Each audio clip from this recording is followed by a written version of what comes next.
Once upon a time, there lived a little girl who hid her humble origins all her life and preferred to invent her own legend. Once upon a time, Gabrielle Chanel was born under the sign of the Leo to a traveling peddler and a laundress who died at 32, exhausted by life. Once upon a time, there was a father who abandoned his 5 children and had his 3 daughters sent away to an orphanage. At 12 years old, Gabrielle would never see him again. Forever after, she pretended that he had left to make his way in America. Once upon a time, there was an orphanage behind the walls of a convent, the Abbey of Aubazine, where Gabrielle spent nearly 7 years. The Romanesque purity of this ascetic world would inspire her sense of austerity and her taste for black and white, while the opulence of religious garments and ceremonial objects would spark her fascination with Baroque style, gold and colored gems in years to come. Once upon a time, there was a beautiful young girl who spent her days sewing and her nights singing in a cabaret before troops of cavalrymen. She was called Coco because she often sang, "Who's seen Coco in the Trocadero?" She always preferred to pretend that Coco was the nickname given to her by her father.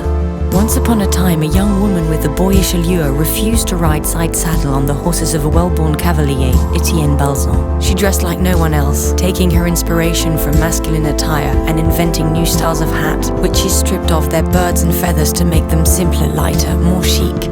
Her first clients were working girls, but society quickly followed. Once upon a time, there was a great love named Boy Capel. English, wealthy, and cultivated, he was the man of her dreams. He introduced her to literature, the Orient, and the esoteric. Boy helped Coco become Chanel. She decided to open her first boutiques in Paris, Deauville, and Biarritz. She wanted to work to win her liberty.